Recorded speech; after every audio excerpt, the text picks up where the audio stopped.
Path of Night is an actual play Vampire the Masquerade podcast set in the world of darkness. We're all friends, we're here to have fun, but our story can include graphic violence, drug use, sexual content, and other mature themes. Content warnings can be found in the show notes. We talk at our table about safety, comfort, and consent, both as players and storytellers. We know what to expect, we're all excited to be here, and we want you to feel the same. So listener discretion is advised. Now, let's walk the path of night.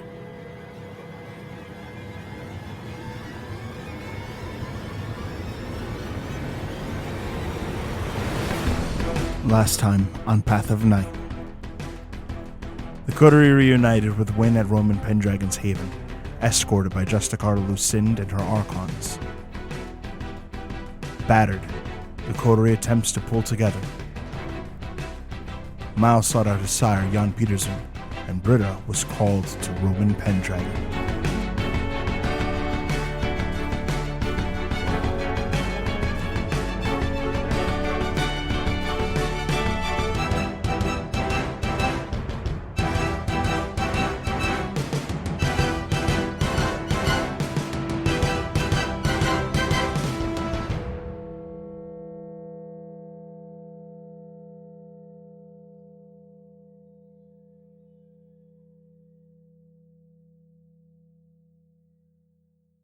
As dawn finally draws near, the various members of the Coterie are brought to rooms where they would be resting for the day.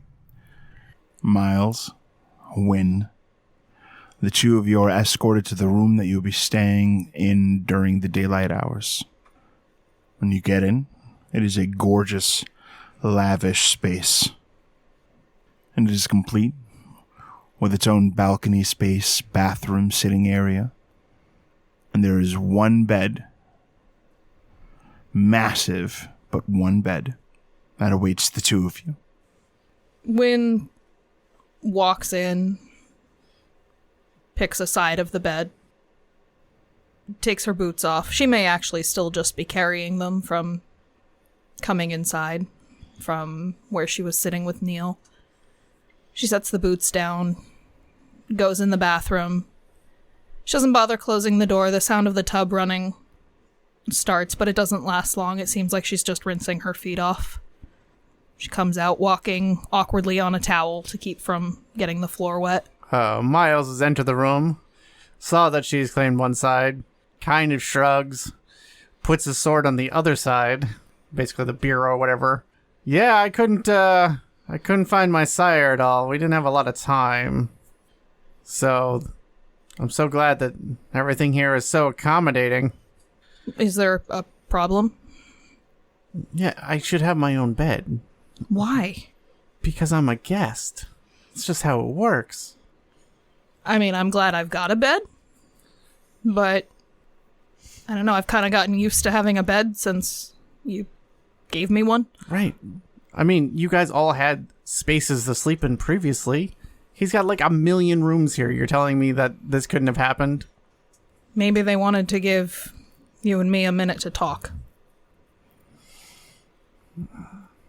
It still feels like Pendragon. It's probably petty bullshit, but I'm gonna find the silver lining while I can, man. Fair enough. So that was quite a meeting we went through. Yeah. Wynn kind of like sits on the edge of the bed, head in her hands for a minute while thoughts come into being and try to form into words. After a minute, she just kind of pats the bed on his side so that he'll come and at least sit. I guess. They have chairs here. We don't have to sit on the same bed.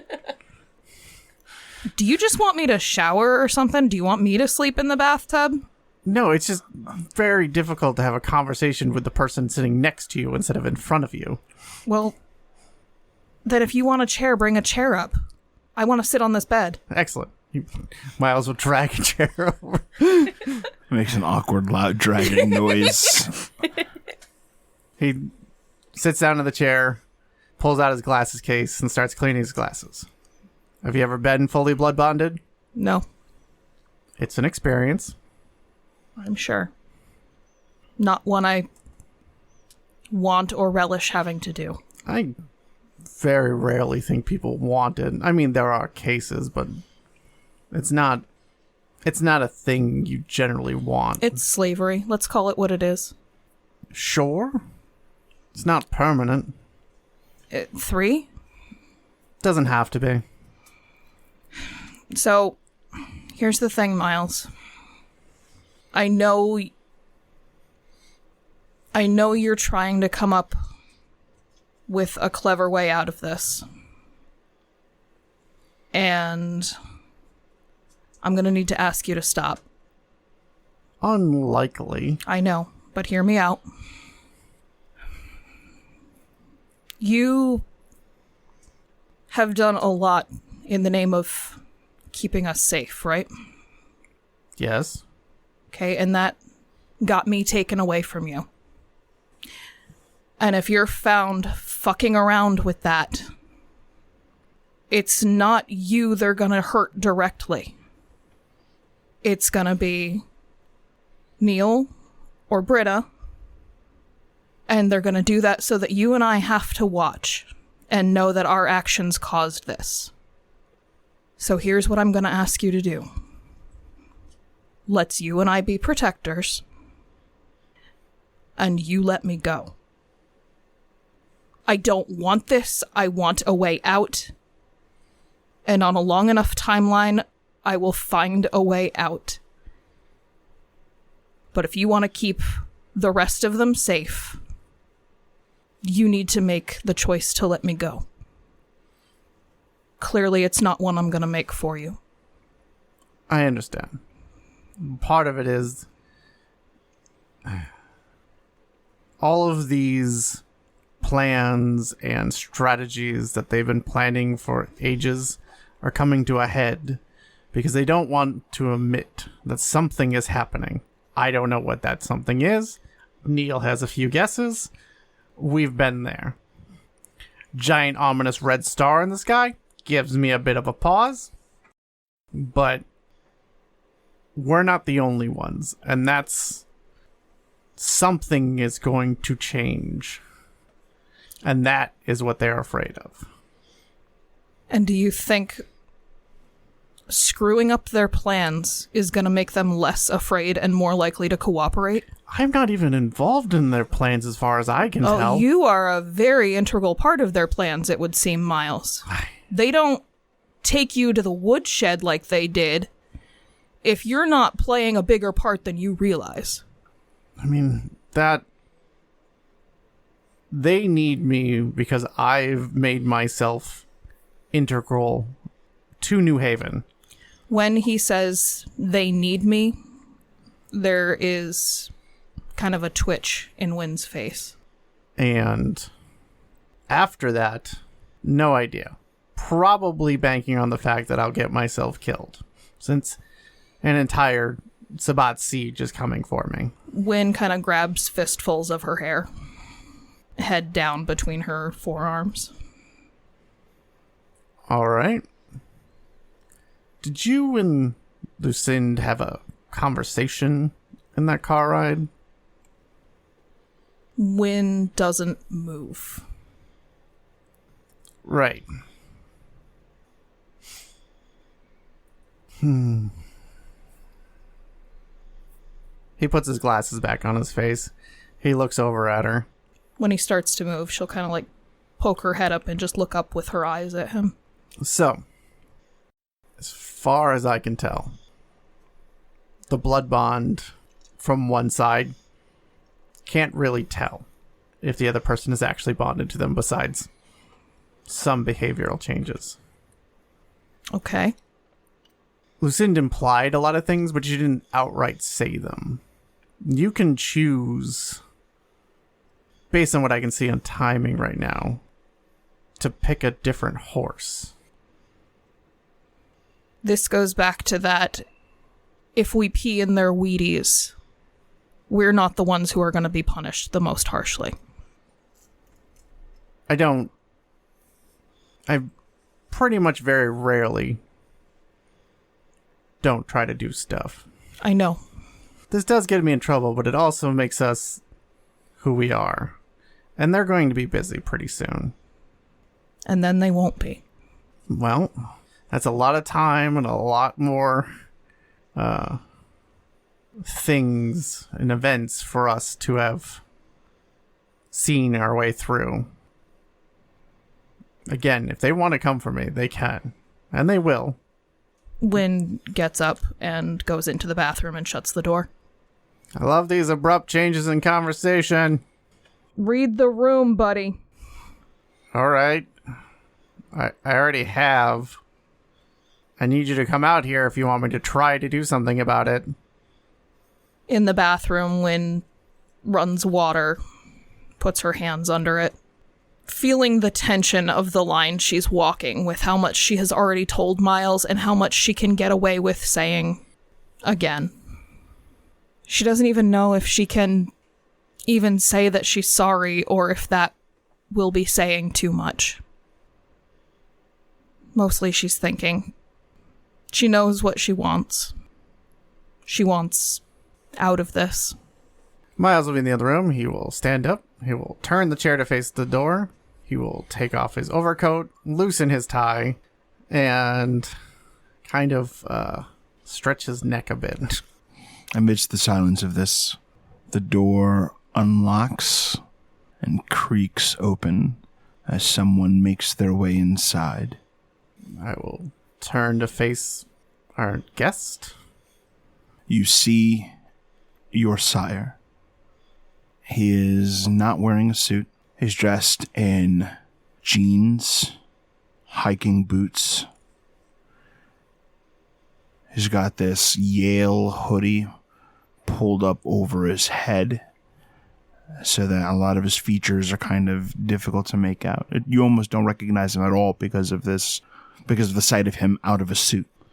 Tucked under his arm is a file, all kept in a manila folder. What can I help you with? He looks around and he lowers lights. Miles, I need to speak with you and I don't have very much time. All right. I get closer so he can talk quieter. We have been lied to. By who? He looks ashamed. My sire spun a lie that has consumed the world. For centuries, I have protected the masquerade and defended the Camarilla's interests to the best of my ability, stretched thinner and thinner as more and more of these problems sprang up from every corner of the planet. I have been flying back and forth between the east and west coasts, warring with the Wanque and the Sabat on the east coast. But there are pieces that are coming together now. You heard what happened in Sri Lanka. Yes. Wynn will crack the door. Jan Peterson grows quiet and guarded when he realizes that Miles wasn't given his own room. I look at him and I look at him, Pendragon. Right. Anyway, one of the files that we have is on the Zantosa family. Before they were called by that name, they smuggled the corpse of something across the Atlantic Ocean. I'm nodding at him like I already know this stuff. To New Haven. Wynn will open the bathroom door and stand in the doorway. My spies in New York have made contact with the Nosferatu. They speak of a monster beneath the city that is feeding and growing out of control. The eldest. Yes. We've known about it for a while. I just didn't know what to do with it. If the stories are to be believed, there is nothing that can be done with it. We fought a piece of it. It was a lot. It was so strong. In Transylvania, the eldest of the Zemisi, one who is now referred to as the founder, was defeated and had a stake driven through his heart by anarchs. Their leader, Lugoj, diablerized him, committed the most terrible sin to see it destroyed once and for all.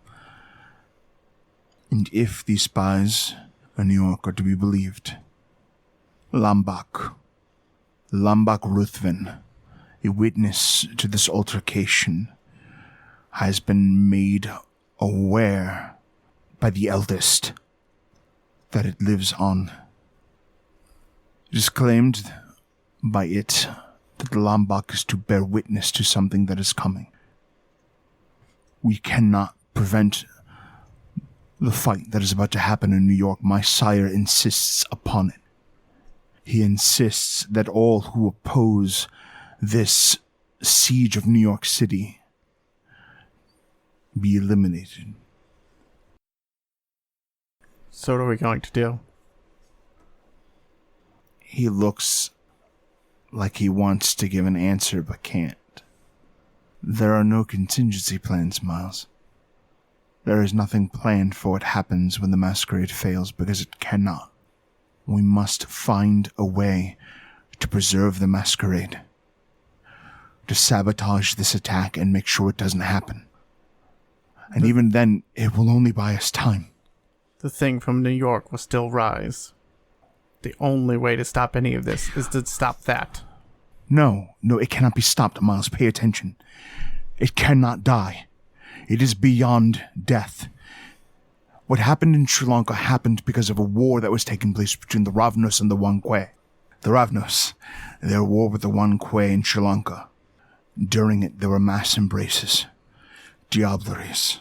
These mass embraces somehow triggered a psychic event that woke their eldest, that brought it to the surface. Our conflict with the Sabbat on the East Coast, it is drawing towards a similar event.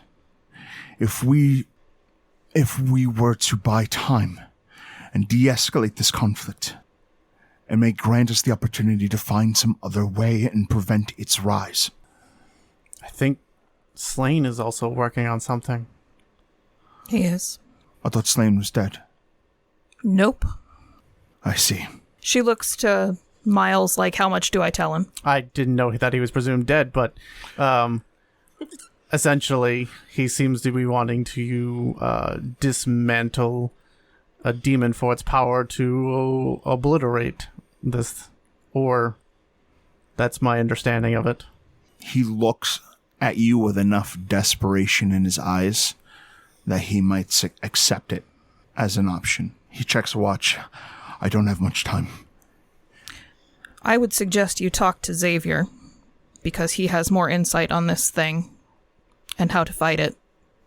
Because that's the whole reason my clan left. Xavier is watched by my sire. I don't know if I can get close. You send an animal. I can send an animal. Here's a few minutes. What do you need to tell me? Miles, they are going to destroy you. You are being propped up as a means of making it look like the blood of Hardestad is invested in what is happening on the East Coast. Your purpose does not exist past that. They know that they will lose New Haven. And if they can take New York with this opportunity, to my sire, it is a worthy trade.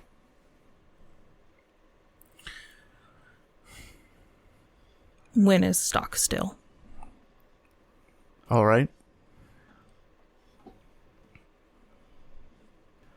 Can we keep New Haven? Will that stop this? He reaches into his pocket, searching for something, and takes out what looks like a key with a tag on it. That's just like a couple letters and numbers. I have made copies of as many files as I could. A half-century of stamping out Gehenna cults and acquiring the research that they have made on the end. I need to go. Forget about New Haven, forget about everything but that which is most dear to you, and hold on to it. Of course, but can't let them all die. Then do what you must to preserve them. He hands you this key. And one more thing. What's that? There is an item that he draws from Obfuscate. You recognize it to be a longsword. This is overdue. As a prince and a leader of the Ventru, you have earned your sword. I have brought it to the most powerful thaumaturges I know. Hopefully, it is deserving of its prince, and he offers you a sword. I will take it with both hands. It feels very light. Is there anything I can do to help you? I will make contact as soon as I can. I have a plane to catch. Be safe. You as well. And he slips out the door. Johnny, Neil, the two of them are brought into a room. There is a very large bed, and it is stocked with makeups, perfumes, beautiful art adorning the walls, a bureau with a massive mirror, its own bathroom, its own balcony. It is this gorgeous little space that has been provided to the two of you. The Josian escorts the two of you to your room. You recognize her as the woman who drove you here. She quickly excuses herself, and the two of you are left to your own devices. Neil looks, the whole time they've been brought up here, looks just like deeply lost in thought and distracted. Not too dissimilar from the sort of almost fugue state that he was in after confessing that he was responsible for killing Marcos. But stops when he looks and just starts looking around the room, and then walks over to the mirror and puts a finger against it and goes, yeah, it is a neat trick to know if this is one-way glass or not. Is it? It is a simple mirror.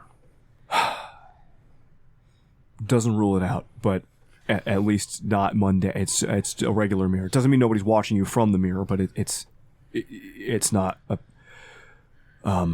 The hell are you mumbling about over there? Doesn't matter. It's fine. Johnny's unwrapping another pack of Morleys. Do you think it's okay to smoke in here? I don't give a fuck. Fair enough. Do you see an ashtray?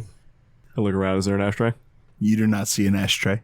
Now I hope he pays his staff well to mop, as Johnny lights a cigarette. Neil just sort of sits on the edge of the bed, the one furthest from the door. Oh, what the hell, man? What's... Fuck. That's pretty much what I've been thinking too. I don't know what to... I don't know what to think about first. I worry about Miles, worry about Wynn, worry about Britta, who got taken away earlier. I won't worry about the Sabbat. Who are coming and literally on their way to kill all of us, and specifically Miles. Yeah, exactly. Worry about the star getting brighter. Let's worry about the Camarilla too. They've sent all their goons here to fucking put us in line. Yeah, exactly. Worried about the werewolves. Asthma. Yeah, they're coming for us too. Wait, why are they coming? Wait, why are the werewolves coming after us? I killed some of them. Fair enough. Okay. Worried about the Assamites. Still being, my sire is still out there. Setites. Setites hate Miles. Items. They're going to be coming after us. Marcus might tell us. He's Sabbat or Camarilla. I don't fucking know. I don't know. Keep on worrying, brother. What else we got to worry about? I'm thinking it's a lot. There's the Zemitzi, the eldest, and everything that's going to happen with the dragon rising in New York. There's the goddamn, dare I say it, antediluvian. Yeah. Yes. 100%. That. Yeah. God. What else? Everything that happened with the all the stuff in the Shadowlands and all the dead being destroyed, and then I haven't forgotten about it, but like the whole thing that Wynn said with like ghosts getting thrown into their bodies, that's happening. Let's see. And amongst all this, They're charging $6.25 for a pack of Morleys these days. Fucking unbelievable. That's... Johnny sits back and just takes a long drag. God, I feel so stupid to say, are you doing okay, Johnny? But, like, I don't know what else to say. Are you doing okay, Johnny? Are you... No. Everybody's been checking in with Wynn and with Miles. I don't think anybody's checked in with you in a while. Oh, we're done for, brother. Yeah, I know, but, like... I mean, short term. Short term? I'm pissed at the price of Morleys. You know, that actually makes a lot of sense. When things are really overwhelming, you focus on the small stuff. You hyper focus on the small stuff until you can't see anything but the small stuff. That's not a you thing. That's a me thing. But I think it's a lot of people thing. I don't know, man. It's the end of the world. God, I hope it comes soon. Yeah, it'd be a blessing, wouldn't it? Well, yeah, because then Wynn wouldn't have to kill any of us. What? Yeah, I don't know for a fact. These things are a little unreliable, but I'm pretty sure the Justicar is going to make Wynn kill one of us. And I don't think Wynn's going to have any choice in the matter.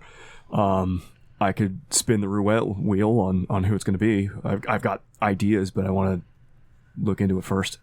Could be all of us, to be totally honest, but... So Listen's going to make the whole coterie just go away with Wynn? I don't know about the whole coterie. It's at least somebody. Maybe all of us, I don't know. Probably not Britta. Depending on how much... It's not a bad plan. She could do some of the allies could win. Yeah, absolutely. Take my throat by surprise, and then I don't know how the fucking rest of you would deal with Wynn. If I had time to prepare, I could get away. Maybe Miles could say something, but... I could get away from Wynn in the short term. In the long term, I don't know. And honestly, if she's faster than me, no, I couldn't. So I don't know. Is this how your head works all the time? You just sit here worrying about all this shit? Yes. It's fucking exhausting. Yes.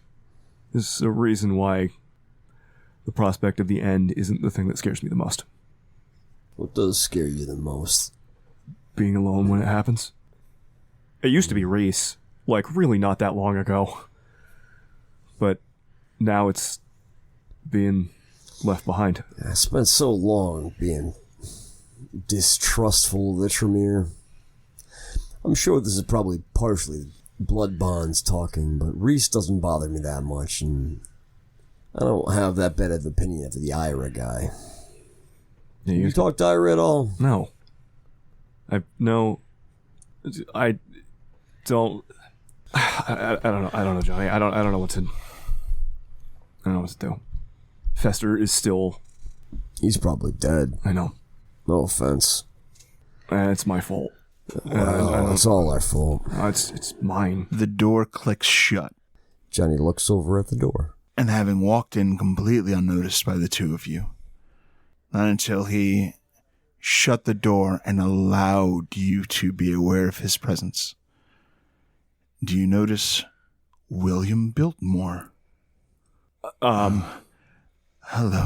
Who the fuck are you? I'm Elder William Biltmore. Do you have another one of those? He just walks over to the bed and like lays down next to you. Do you have another one of those? He points to the cigarette.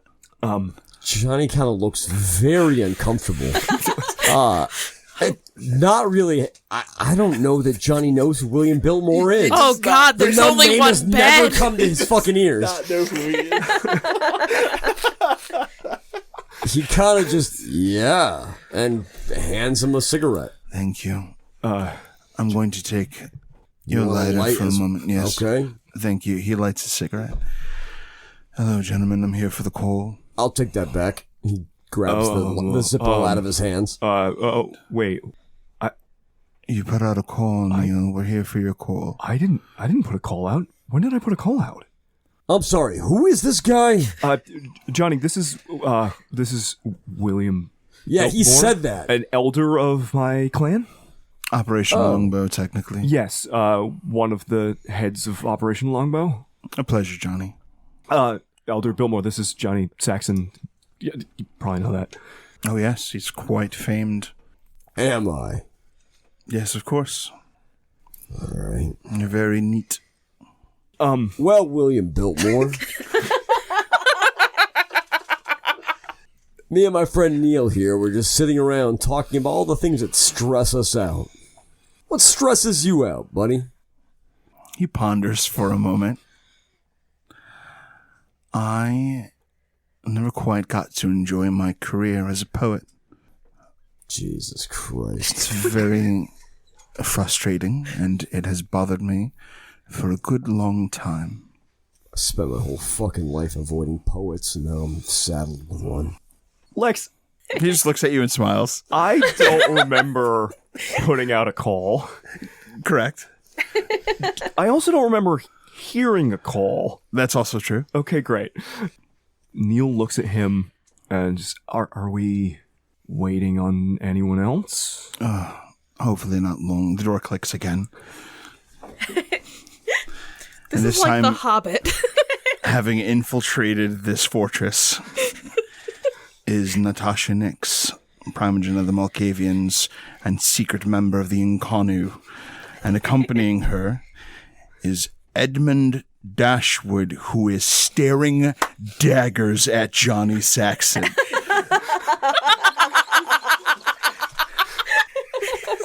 I just opened this pack. What the fuck? Do you all want cigarettes? Dashwood walks right up to get his, feeling himself due one. He just hands over the pack of Morleys. I start splitting them up. Primogen next. Keeper Dashwood. Nice to... Hello. We're here for the meeting, Dashwood says. Who put the call out? Am I invited to this Malkavian meeting? I don't remember putting out a call. Why is Johnny here for this meeting? Nix is razor. It's fine. He can be here. I don't remember putting out a call. Fine. Biltmore says, we're all liars.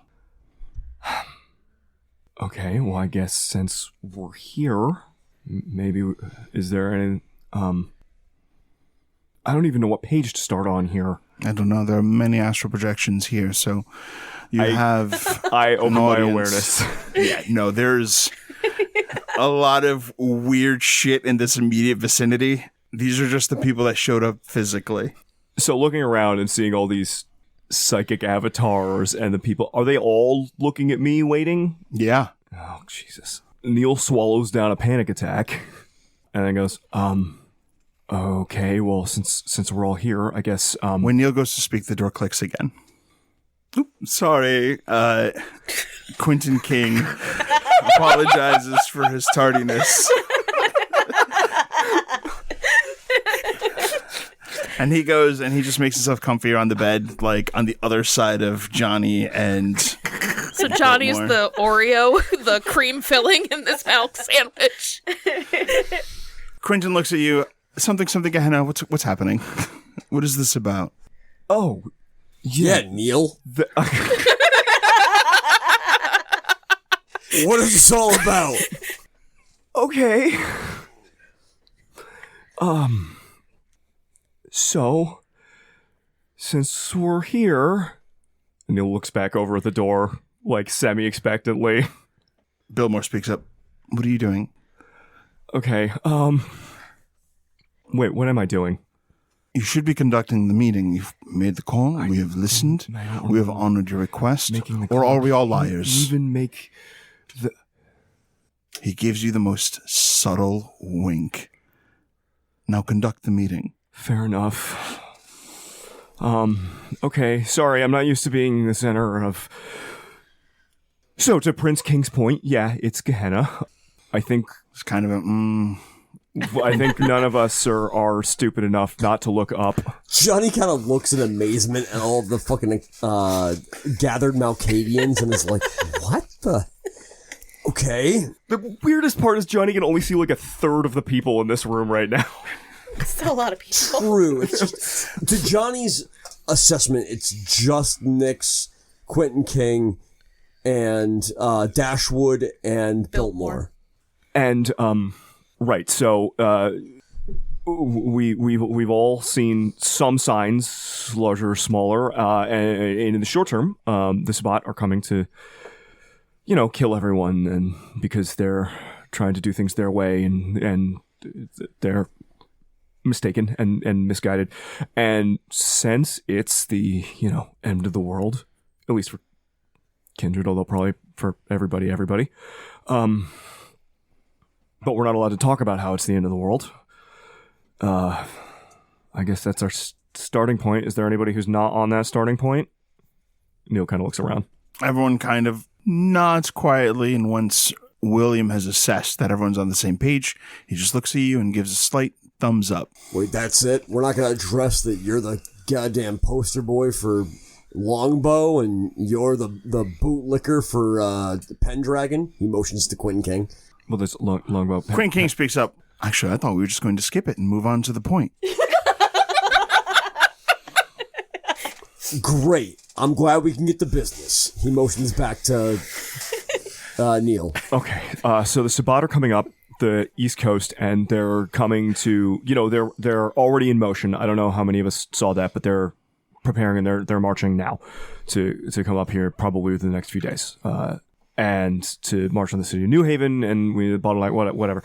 The more important point, I think, is how many of us, and Neil kind of like puts his hand up, how many of us have seen what happens when everybody attacks New York? What the thing that none of them raise their hands. Nobody. William kind of raises an eyebrow. I assume some sort of violence. Nobody else has seen the dragon rise? Before, this is all kind of amusing to them, but the amusement fades as they wait for you to go on.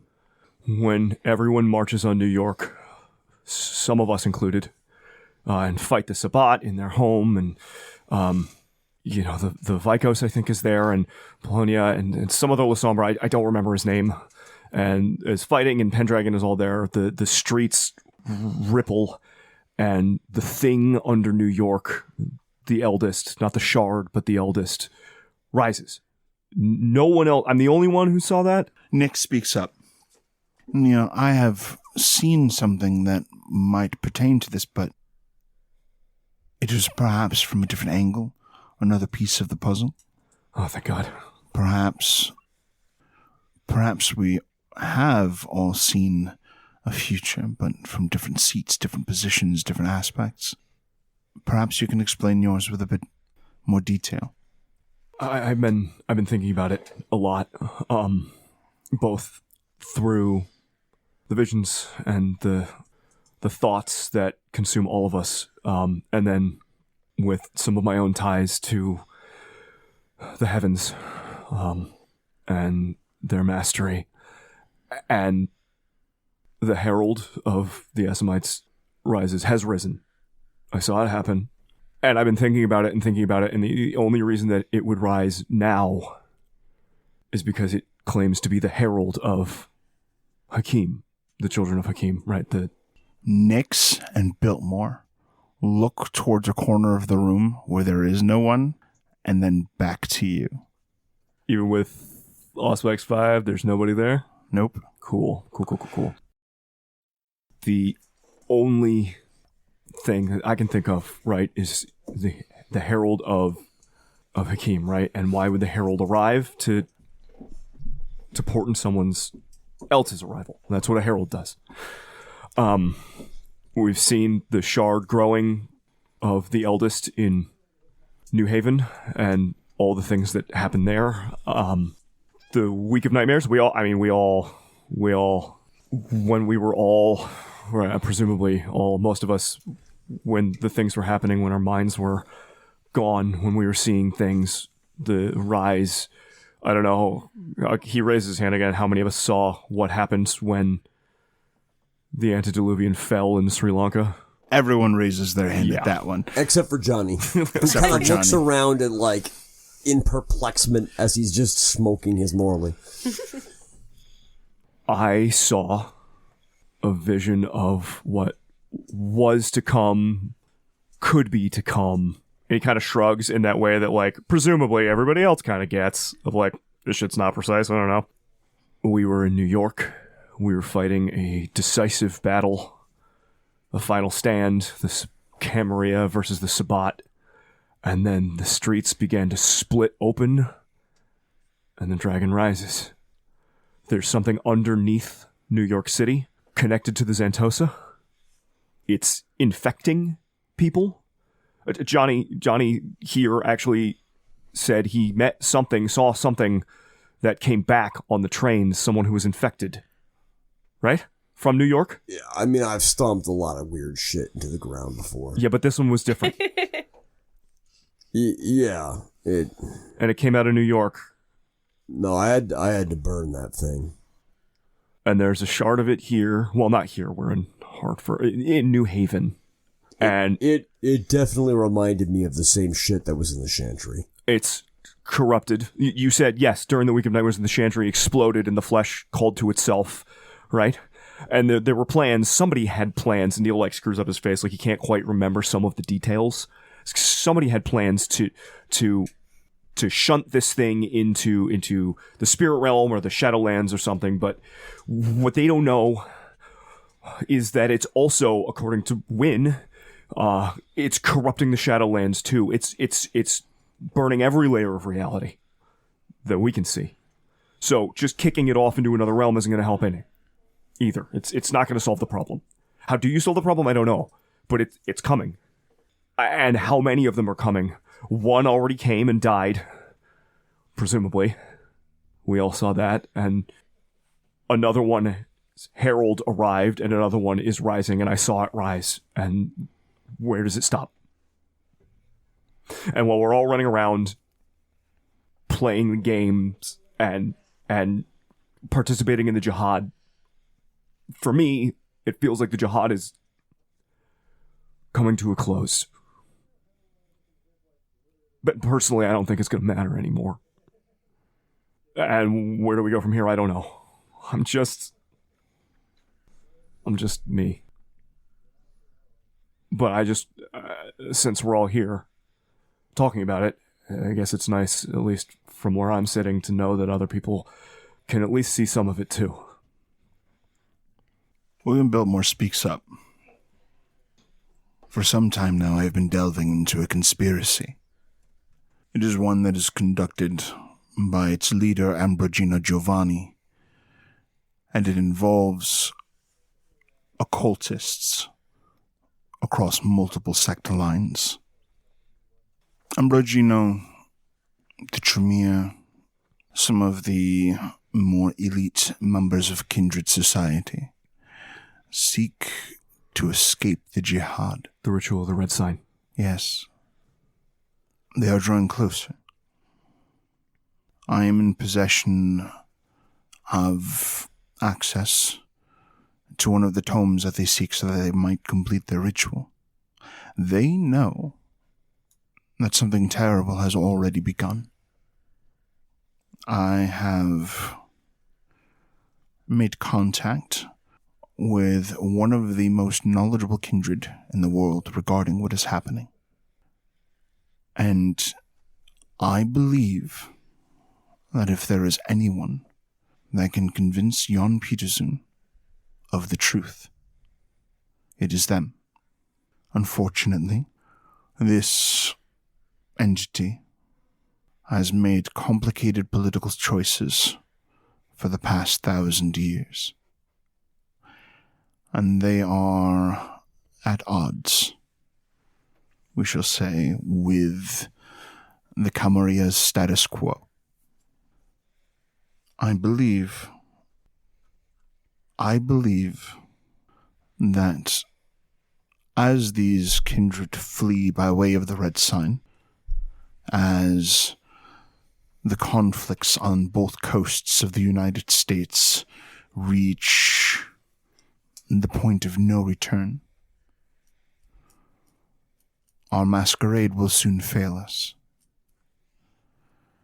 And there is no Camarilla without the masquerade. We must look to the future. And respectfully, he turns to Johnny.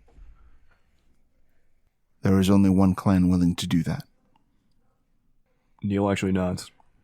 We must make arrangements for Jan Peterson and the Angel of Cain to meet. Sabat Lord Johnny. 3 successes. Oh, everyone knows who the Angel of Cain is. But among the Camarilla, they don't quite go by that glorious title. The Camarilla simply refers to them by their chosen name, Sasha Vikos. Wait, I'm sorry. Back it up. You want Jan Peterzoon to meet Sasha Vikos? Neil looks over like, wait, what the fuck? Dashwood is looking at Biltmore like, what is the plan? What are you doing here? William Biltmore ashes his cigarette, like just right on the rug. Yes. That would be very astute of you. Well, what's that going to accomplish? They need to have met, and they need to know that one another exists. They need to be in the forefront of one another's minds. Because when events push them, they must be pushed towards each other. They're both there in New York. When I saw them, anyways. Or I think so. I don't know if I was actually seeing through the Vikos, but it seemed like it. That was my takeaway. That was my... I may have been jumping to conclusions. But... Well, in this moment, there are other members of the clan who are aware of what it is you speak of, Neil. But none of us, and I mean none of us, have quite the insight you do on this matter at this moment. So, I ask of you, what is the one thing that the children of Malkov can do to salvage the situation? Ask it, and we will make every effort to make it a reality. And I think you're aware of how malleable reality can be.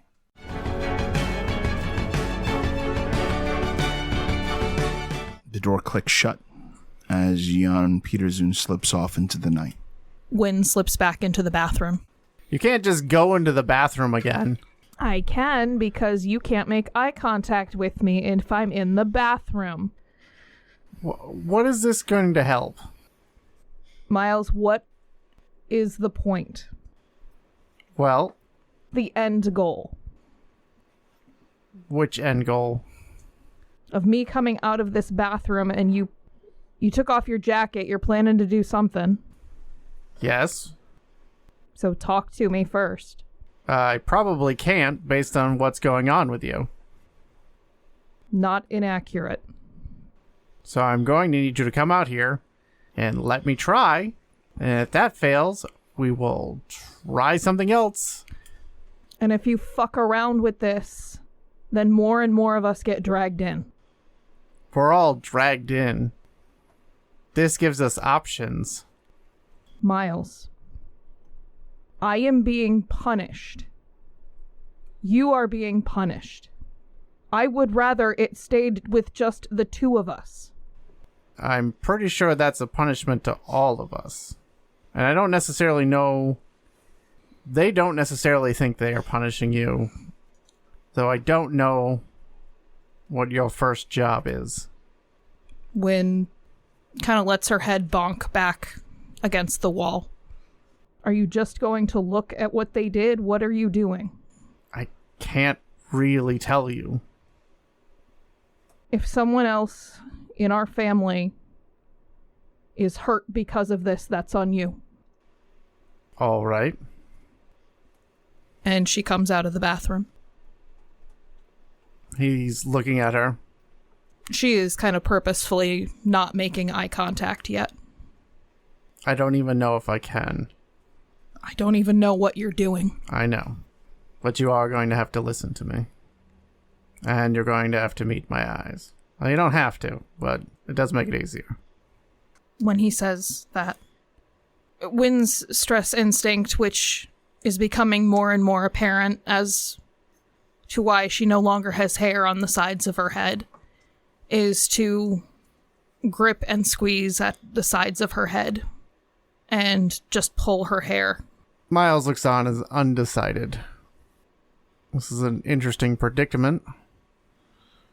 And he has ways to deal with it, but he doesn't know how it's going to go. Alright, Wynn. I'm going to pass on this for now. But I haven't stopped. And I have some thoughts, but nothing I can do here. She closes her eyes and nods. But it will be soon. Miles, I don't even know what I can say to you. I know. I've been there. Wynn just kind of starts taking off her shirt and is in her tank top, takes off her pants and crawls into her side of the bed. Miles has a flat look like, okay, vampires. Okay. And she crawls up and like cocoons herself in blankets, like she would so much rather be buried in dirt right now. Like just the earth reassuring her that everything would be okay. He's going to take the new sword, lay down flat in the bed, and hold it over his chest. While he waits for the sun to take over. Did you bring the sword into bed? Yeah, I don't want anyone to take it. There's ghouls all over this place. Weirdo. Says you. That's how I know. Great. Tim, as the day takes you, you feel a shifting of the blade as pieces of the metal drive itself into your flesh and drink from you. Your sword will drink and store 3 traits of blood and become 1 step bloodbound to you.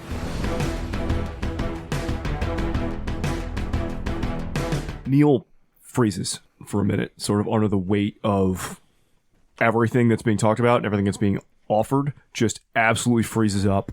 And he starts mumbling to himself for a second in the way that he does sometimes when he's just trying to work something out in his head. Saying like, okay, I need to think. I need time to think. It's the ritual of the red sign. I mean, is that even possible? Is it, can that even work? He's like looking over at Biltmore and Nyx in particular. Nyx actually speaks up within, according to ancient texts, into the final nights, as the world takes its steps towards the rise of the last city. It is said that the power of Cain's curse will wane. I believe they mean to use this ritual once it no longer has the power it once held. And then perhaps nearly anything is possible. What even is the ritual? Like, I mean, Slain is doing things with demons and there's other realms and what, like... It is a violation of the will of the Almighty. It is the act of throwing off the curse of Cain to take one who is kindred and restore their mortality to be human. Raises even more questions. Presumably this isn't for everyone. This would be a few. A few. And, I mean, who am I to judge? Who are any of us to judge? But do they even deserve that? Even if there is a way out, do any of us even deserve that? I don't... Nyx says to you, it is my place to watch, to observe and monitor. It is not my place to interfere. I cannot say whether or not one deserves it or not. I don't... Okay. But what we're talking about here, what we're proposing here, is undermining all of that. Stopping it. Finding the parts. Making sure it doesn't happen. At least not the way they want it to. Not to let the Giovanni out, not to let the Tremere out, not to... Everybody goes down with the ship. Wait, I'm sorry. So this ritual of the red sign is going to take away the curse of vampirism and make somebody mortal again? Yes. That's the goal. And the Giovanni want to do this? And the Tremere and... For what end? So that they can die amidst a vampire civil war? See, that's what I'm saying. The Giovanni and Tremere involved were not strictly human, as we understand the concept before their embrace. They were enlightened or awakened avatars. Some of them believe that by becoming mortal again, they can reattain the heights of the magic they once wielded. It seems so short-sighted, so stupid. Like, maybe even if they could, it's not just us. It's not just Gehenna. It's everyone. The lands of the dead are being destroyed. If the dragon rises in the city, okay, great, you got made mortal, and now you're all dying. To Johnny's point, in the middle of a civil war around here, but globally, things are bad. Human beings can see the red star in the sky. Escaping one apocalypse by jumping into another one doesn't... It's stupid. It doesn't... But... So, we need to think about what to do. You're right, Camarilla is going away. If the masquerade goes, Camarilla is gone. And if this thing rises in New York, if the antediluvians rise, masquerade's going away. It's already going away. It's already feels weaker than it's been in my lifetime, short as it is. But there's a roadmap. There's a roadmap for what happens for Kindred outside the Camarilla, at least a little bit. Xavier and the Gangrel did the entire thing. This ritual of the red sign, can that be applied to any kindred? William speaks up. I don't know if they even know the answer to that question just yet. Because the hell with undoing the curse on any of us. What if we undo the curse on the fucking eldest? Neil frowns at that, like that had not actually occurred to him. If Zemitzi stops being a vampire, what then?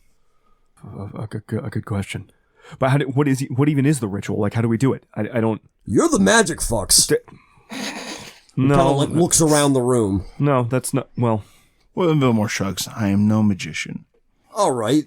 Wizard, then. I don't care what word you use. No, that's... Neil looks around at everybody. Kind of stops at Nyx, like, maybe, but... No, we don't do that. Just... Johnny, that's... Okay. All right. So... There are some people who maybe would deserve it, but that goes back to my original point. What do we need to either find out how to supersede it, or take it, or stop it? How do we... Well, that's what I'm saying. Look, I'm sure all of us in one degree or another would love to be human again. I don't know if any of us deserve that. No. I don't know if it's possible. But if this ritual can do something like that, can we undo an antediluvian? I don't know. But we'd have to find out. And the person who was central to finding a lot of this out was Wynn. All right, well, isn't this crew asking you if they can do something to find out for you? Or? So, it's a little bit more than that. Wynn was the one who was reached out to by the Giovanni to do things, to work. There are... I don't know if she knows anybody in the Tremere who was doing anything like this, or was close to anybody there. She's the one who was looking for the books, one of which Elder Biltmore has, apparently, from Amaya, is the one from... He gives a nod. Yeah. There's a reason that Slane and everyone approached Wynn. As far as all this is concerned, I don't know why, and I don't know how. I can't always put the pieces together, but sometimes I have a box full of pieces. And... But I... Trying to escape, I don't know. But I know what I want. I know what I want us to try and do, if we can leverage it, if we can make it work, if we can make it happen. Because what we actually need, if we need Peter Zune and Vikos to talk to each other, if we need everybody to look at a larger picture rather than their own jihad-serving self-interests, if I can feel myself getting more detached all the time. I don't feel like myself, and tomorrow night maybe I'll feel less and less until I don't care and I'm just looking for my own way out and fuck the rest of everybody too. But for now, I'm trying to look for the future. The person who put me back on the right path and the person who knows more about things and is the central to all of this is Wynn. And I don't know if we as a clan work to, I don't know, give her the tools required to figure things out, to enact things, but right now she's a tool herself. She's soon to be a permanent tool of Lucinda. And even before that, she was manipulated and the Giovanni or whoever were holding things that she needed and wanted, like Joey, over her head. And what I really think we need to do is just have Wynn with us with her strings cut. All of them. So that she can do what she needs to do without having to worry about Joey, without having to worry about... we can take care of ourselves without being a puppet of a Justicar who's not going to let her go. Because if you're right, we do need to know more about this than the rest of... we're tied into it in ways that I really, really wish we weren't. But for now, all I've wanted the whole time, if it's the end of the world, is to die or to face it with everybody else. And I don't want her going away, and I don't want you going away. And I can already feel myself slipping away. I don't know. I don't have any more coherent thoughts than any of that. It is answer enough, William says. He stands up, he heads for the door and opens it, and with a tilt of a head, he gestures to the other Malkavians. That will do. I don't know how to end one of these. Thank you all for coming. I kind of give you like a little awkward nod, and they head out, they shut the door, and it is dead fucking quiet in the room.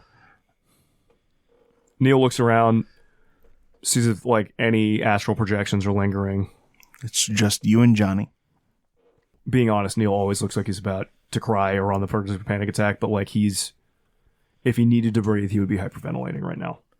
And he walks over to the pillow on the far front side from the door, the one near the bed, and just uses a fang and rips it open and starts pulling out feathers. And it's like, Johnny, do you have your lighter? Do you have... Johnny holds the Zippo out in the hand. There's no ashtray or anything. Jesus, I need. And he goes over to like a vase or something, dumps fucking Roman Pendragon's flowers out, puts the feathers in there. Can you burn these? Can you? I'm worried I'm gonna freak out. And I just can you burn all this, please? Johnny, who's kind of just sitting on the couch, still looking quizzically at the room that was previously full of Malkavians, and kind of now unsure about what the hell's going on with all of these feathers and this vase, the flowers on the floor, stands up, walks over, looks down at the feathers in the vase. It doesn't matter, I just need the ashes.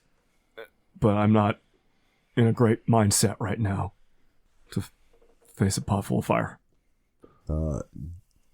Johnny will light some of the feathers on fire and drop them into the vase. Still, like, not really able to get a hold of himself 100%. Neil starts to try and, like, quiet his mind down a little bit after all of that. Starts going through the motions of ritually preparing the room like a paranoid Malkavian, so that if anybody tries to get him while he's sleeping, he will wake with evening's freshness. Okay. And looks over at Johnny and goes, I think, do you want to take the bed, or do you want me to... What the hell was all this? Oh, we're going to talk about it now. I don't know. I didn't call them. Biltmore did. But he couldn't admit that he did. So he said I did it.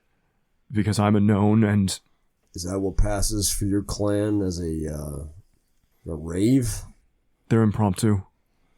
You feel the pull. Sometimes you hear it in the radio, see it on TV. Sometimes if an elder's around, they just put out a call and everyone is expected to show up.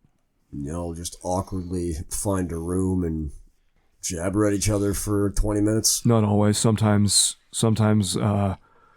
we pretend to do what the other clans do. Did one on a rooftop once. Fair enough. You think this is actually going to help anything? I don't know. I think there are people who believe, at least, that the ritual of the red sign could work. Used against an antediluvian, I don't know what the fuck that would do. What strings are you worried about on Wynn? The Justicar is blood bonding her. Completely. Wynn will not be Wynn within 2 nights. She'll be an Archon. And even though she'll still be Wynn, from now until the end of Gehenna, we won't be able to talk freely around her. We'll never be able to trust her the same way. I will, but we won't be able to, not publicly, not like that. she's already gotten in her head is going to make her kill one of us. Those are a lot of strings. But the other ones... Back that up. She's going to what? Yeah. Lucinda's making her kill one of us. How do you know that? I know. I'd love to be more specific, but this is good. No, it's good enough for me. I don't know who, I don't know when, I don't know how or why. I could put a guess out for why she would make it any one of us, and then we could do a tier list. But like... Probably Miles. He's number one. Venture are, generally speaking, all the Venture care about. Yeah. I don't think they go through this much plot to kill any of the rest of us. No, I think they had opportunity to easily kill the rest of us, and they just didn't. But Miles... And here I thought Miles was just getting off with a slap on the wrist. Fucking stupid of me. Privilege is bought on the bodies of people who protect you. But when people stop protecting you... Alright. Let me help you out with the rest of this. What else can I do so you can perform your ritual? This is it. It's pretty simple. I just don't have any of my things on me the way that I would want, so I had to make do. I guess I owe Prince Pendragon a pillow. No, you don't. Okay.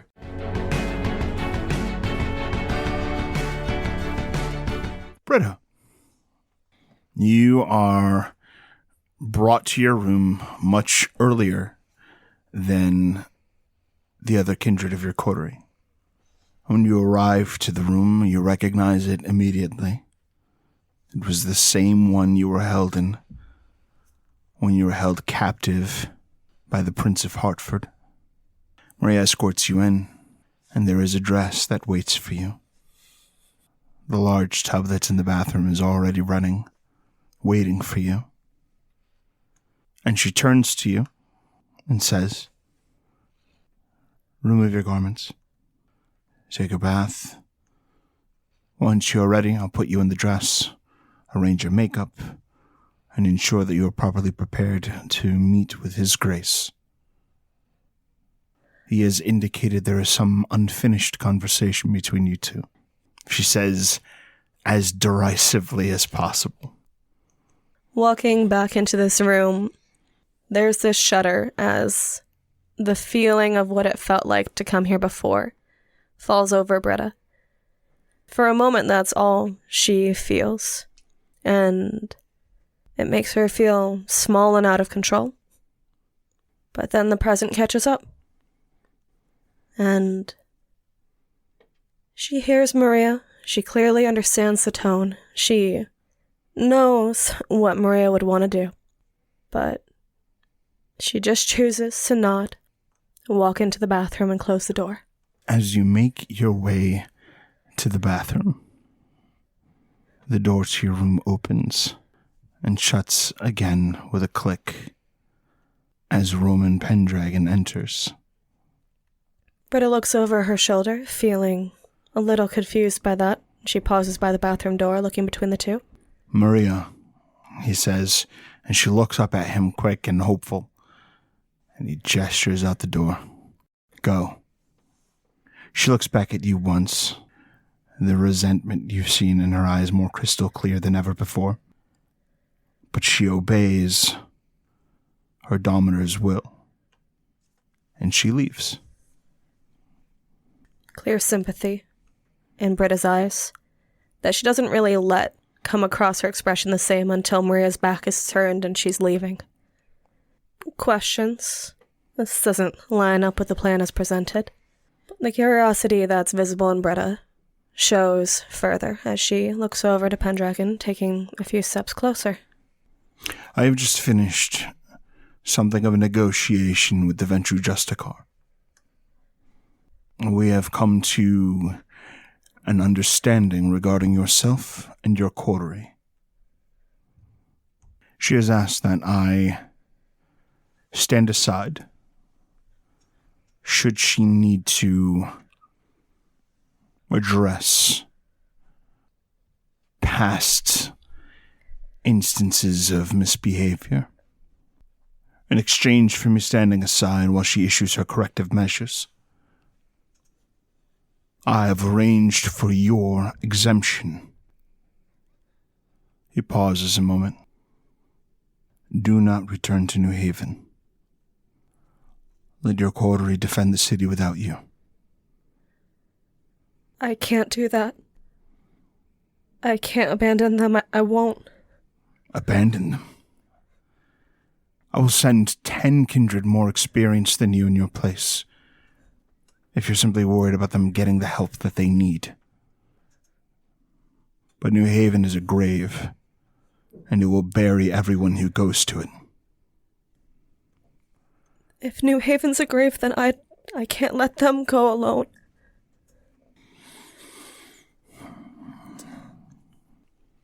There's time to discuss it. I want you to understand that what was agreed upon is a gift to you. A chance to create an unlife for yourself. But that gift doesn't mean anything if you go off to New Haven and die. Thank you for trying to protect me. I don't see a version of this where I don't stay with my family, especially if I know that they're going to danger. You've called me a soldier in the past. For them, I would fight. And if it becomes the preference of your prince that you stay with me? Britta looks confused. She's assessing Pendragon for whether that seems like legitimate possibility. I don't suppose there's any, hint in his demeanor about that. Tell me what you try. I would like to roll empathy, villains. Sure, go for it. Difficulty? 8. 6 successes? With 6 successes, he is pretty willing to force the venture to capitulate here, and thinks he can. And the thing that stands out to you the most is that his thumb kind of traces along his index and middle finger, and you notice very subtly hints of ash and blood under his fingernails. He killed someone tonight. He killed someone 10 minutes ago, and he did it as a favor to the Ventru. The shock of that revelation, Britta's not able to hide that, and she finds herself slowly reaching out to take hold of his wrists and look at the ash under his nails. He lets you. You kind of take this hand. It's not soft like what you would expect from someone who was once a noble. There's definitely calluses, cracks to the cuticles of his nails. He's definitely someone who died in the field when he was embraced.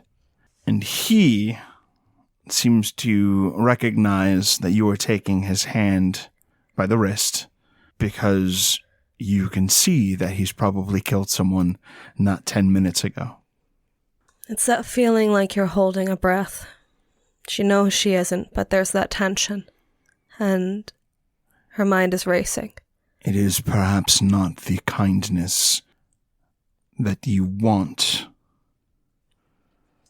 but it is a gesture for your sake, and one that I do believe has earned you your freedom. Your friends. Wynn is gone, soon to be a blank slate in service to the venture. Miles and Johnny are dust. Kindred who fought and died needlessly on a battlefield that did not need to happen, but they are as good as gone. And Neil never mattered at all. So why cling on to them? They couldn't free you. I did. Britta swallows down emotion, but it's showing in her eyes as she looks up at him.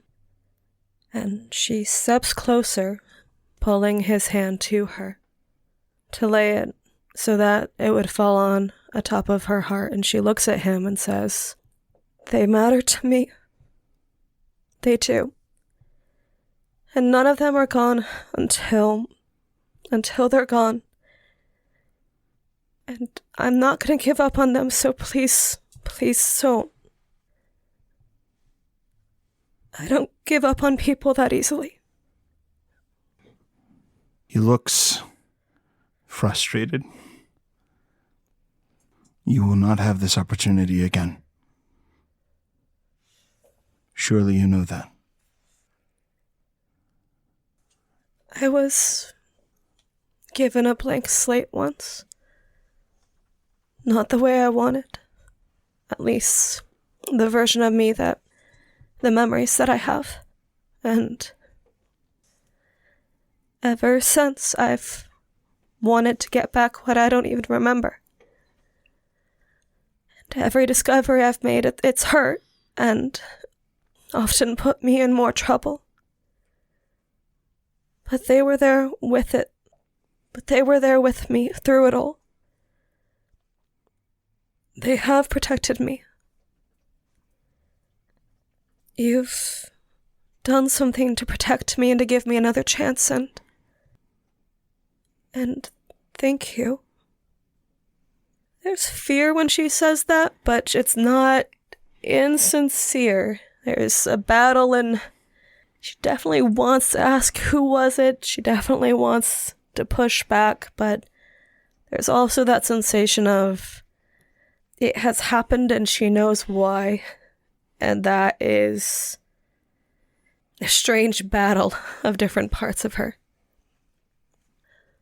Please don't make Miles face all of that alone. I want to be there with my coterie if they have to be there. You may not get everything you want, but I will make sure he does not face the Sabbat alone.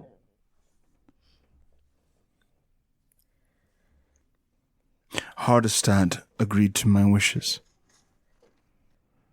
The Camaria's restrictions on the Amaranth are lifted within the city of New York. Miles will have everything he wanted. The Sabbat will lose. But you don't have to be there when it happens. You don't have to be in New Haven. Don't do this.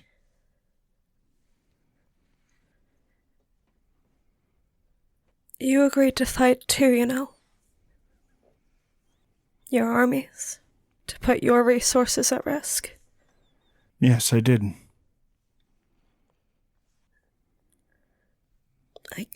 I can't leave them to die, not if there's anything I could have done about it.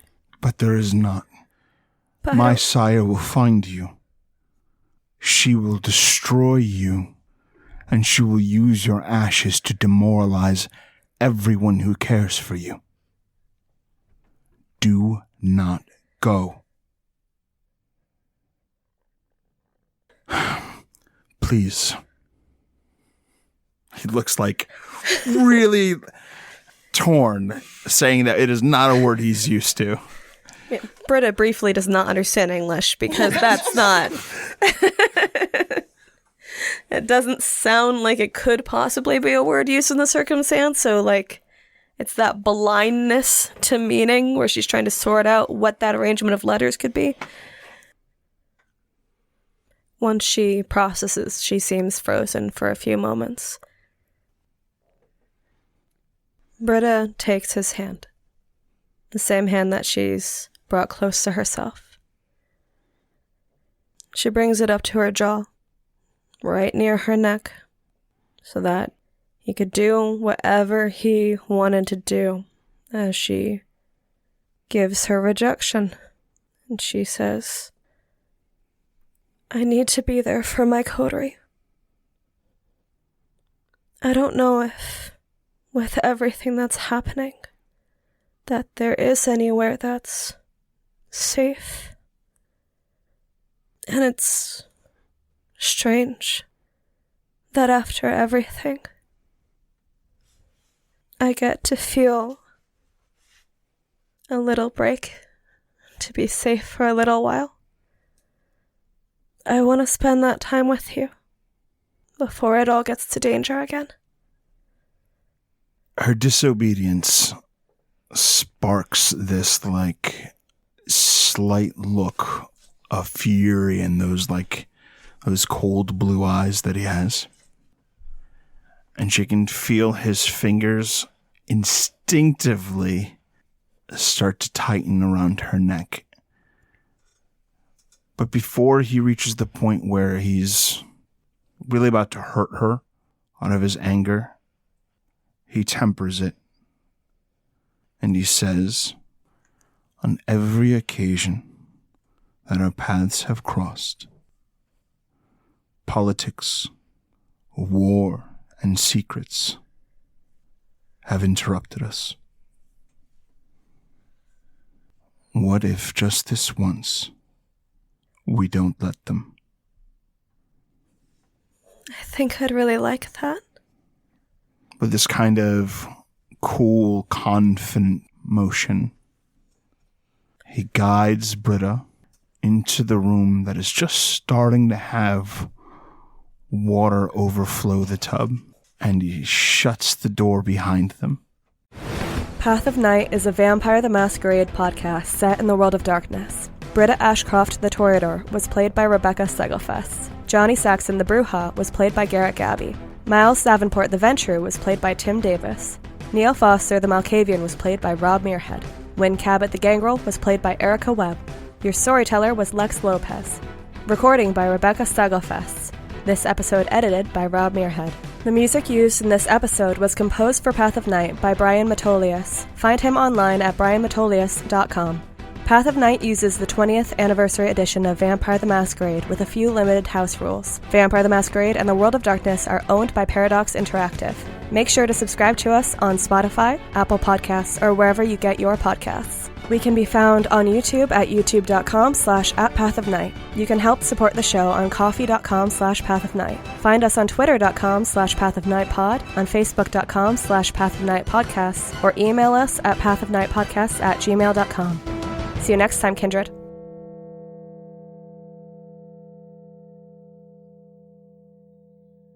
So, actually, would I even call it the Week of Nightmares? Probably not.